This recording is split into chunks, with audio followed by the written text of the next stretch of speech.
मित्रों नमस्कार। मैं धनीराम पटेल, एडवोकेट, बिलासपुर, छत्तीसगढ़।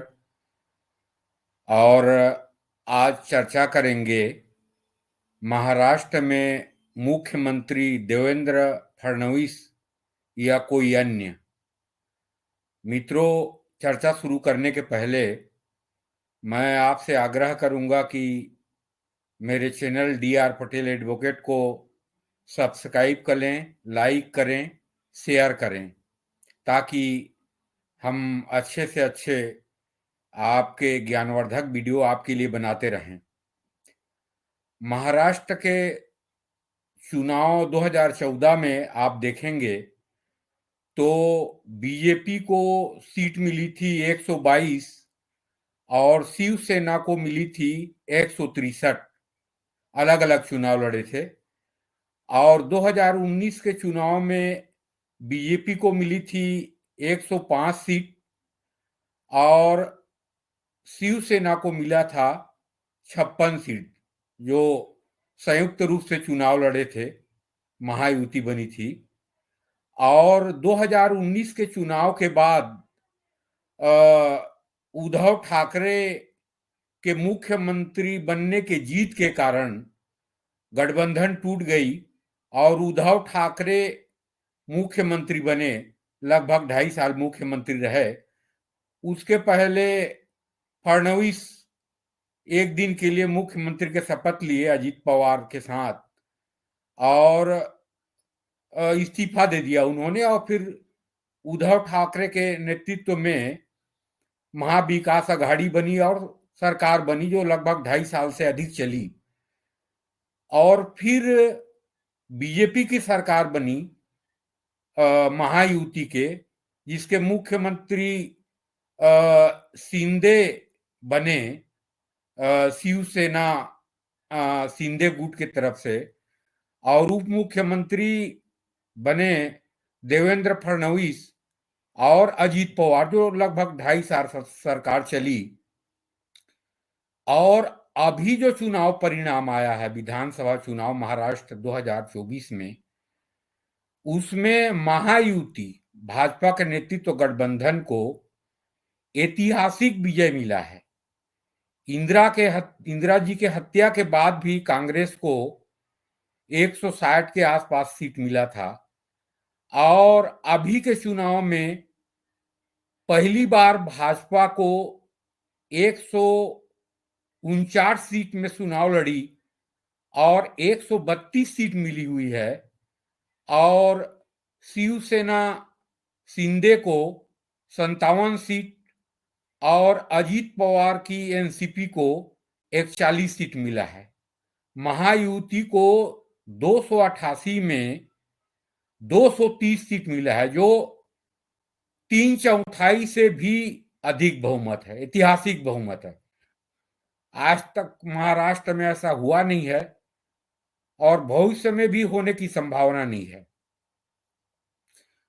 लेकिन यहां पे एक महत्वपूर्ण चीज है कि 2.5 साल पहले सॉरी 2.5 साल पहले महायुति की सरकार बनी थी, तो उस समय शिंदे को नेतृत्व करने का अवसर मिला और भाजपा ने वादा किया था कि एक कार्यकाल तक आप मुख्यमंत्री रहोगे। उनके सीट था विधानसभा में मात्र 39 और अजीत पवार के एनसीपी के लगभग 41 सीट थी और भाजपा की 105 सीट थी। तो पर भी वादा के अनुरूप शिंदे को भाजपा और महायुति ने मुख्यमंत्री 2.5 साल बनाए रखा। लेकिन आज शिंदे ये सोचेंगे कि मैं फिर मुख्यमंत्री बनूंगा, तो यह असंभव भी है। और उनको इतने कम सीट में भाजपा कब तक ढोती रहेगी। दूसरी चीज, भाजपा के 4 कार्यकर्ता जो अन्य पार्टियों के सिंबल से लड़े थे, शिवसेना शिंदे के सिंबल से, वो 4 लोग विजयी हुए हैं। 5 बागी भाजपा के विजयी हुए हैं। तो भाजपा के 132 और लगभग 11 और जोड़ दें तो वो लगभग हो जाता है ये 141-42 सीट है इनका। और उन लोगों ने 7 लोगों ने समर्थन का पत्र भी दिया है गवर्नर को। और अजीत पवार की एनसीपी की 41 सीट है, तो आराम से सरकार 2/3 बहुमत से सरकार चल सकती है महाराष्ट्र में, अगर शिंदे समर्थन नहीं देते हैं, बाहर हो जाते हैं। वैसे अभी जो मीडिया में आया है तो शिंदे ने तैयार हो गए हैं कि वो मुख्यमंत्री नहीं बनना चाहते हैं। उन्होंने चुनाव पहले भी बोला था मैं मुख्यमंत्री को उम्मीदवार नहीं हूं।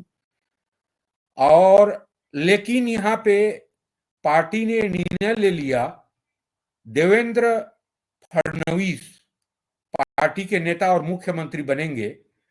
उसके बाद कई तरह के शिंदे ने अड़चन डालने का प्रयास किया और कई तरह के नेतृत्व होना चाहिए, वो होना जैसे मीडिया में आ रहा है, हुआ है।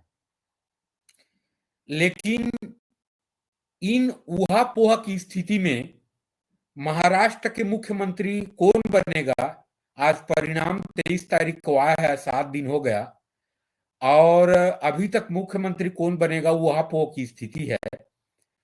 तो मेरे हिसाब से ये बहुत जल्द स्पष्ट होनी चाहिए और भाजपा को स्पष्ट जनादेश मिला। हालांकि टेक्निकली बहुमत से थोड़े कम है, 10-12 सीट, लेकिन स्पष्ट बहुमत मिला है महायुति को, थंपिंग मेजॉरिटी और 3/4 बहुमत मिला है, ऐतिहासिक बहुमत मिला है। तो पार्टी नेतृत्व को और शिंदे को भी एक सुलझे हुए नेता के रूप में निर्णय लेके महाराष्ट्र में जल्दी मुख्यमंत्री की निर्वाचन होनी चाहिए। और मेरा व्यक्तिगत राय है कि देवेंद्र फडणवीस के नेतृत्व में जो ऐतिहासिक जीत मिला है भाजपा को 132 सीट, तो पार्टी नेतृत्व को देवेंद्र फडणवीस को ही मुख्यमंत्री बनाना चाहिए, नया प्रयोग नहीं करना चाहिए। उनको प्रसाद को समझते हैं, युवा नेता हैं और उनके नेतृत्व में लोगों ने विश्वास किया है। लोग चुनाव के पहले भी बोल रहे थे कि देवेंद्र फडणवीस मुख्यमंत्री बनेंगे। तो देवेंद्र फडणवीस को मुख्यमंत्री बना के पार्टी को जल्द से जल्द महाराष्ट्र में ऊहापोह की स्थिति को समाप्त करनी चाहिए और महायुति की सरकार बननी चाहिए। शिंदे को भी सोचना चाहिए कि पार्टी ने वादा के अनुसार मात्र 39 विधायक होने के बावजूद, भाजपा के 105 विधायक होने के बावजूद उनको 2.5 साल वादा के अनुरूप मुख्यमंत्री बना के रखा और वही नेतृत्व कर रहे थे और भाजपा ने चुनाव लड़ना स्वीकार कर लिया।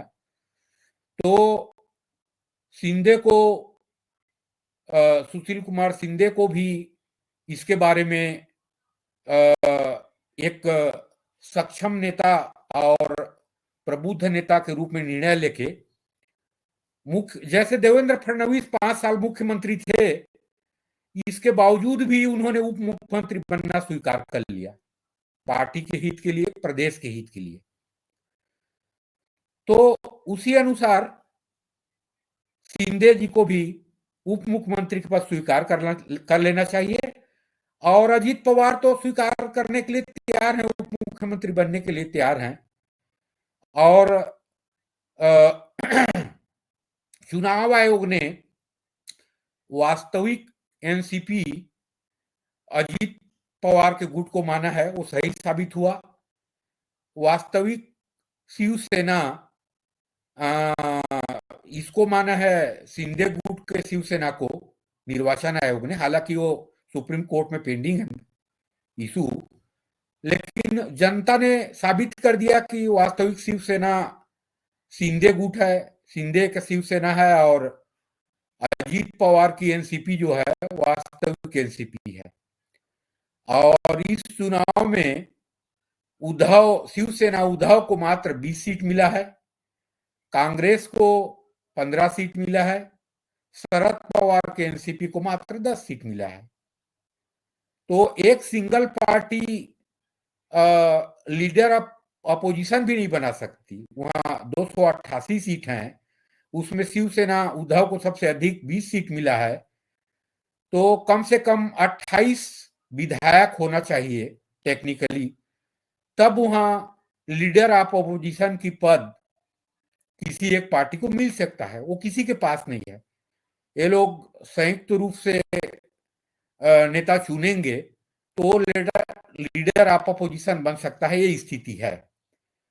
तो महाराष्ट्र के लोगों के लिए, देश के लिए और सभी के लिए महाराष्ट्र में कौन मुख्यमंत्री बनेगा, कौन नेतृत्व करेगा, इसके बारे में भाजपा को, महायुति को जल्द से जल्द निर्णय लेना चाहिए।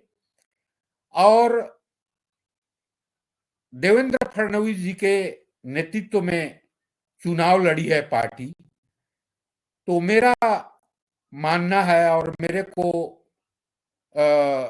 को लगता है कि देवेंद्र फडणवीस ही अगला मुख्यमंत्री होंगे और उनके नेतृत्व में ही सरकार बननी चाहिए। पार्टी को वहां महाराष्ट्र जैसे राज्य में नया प्रयोग करने के बजाय देवेंद्र फडणवीस को मुख्यमंत्री बनाना चाहिए।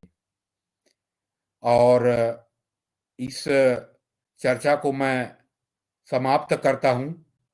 जय हिंद, जय भारत। आप सबको नमस्कार।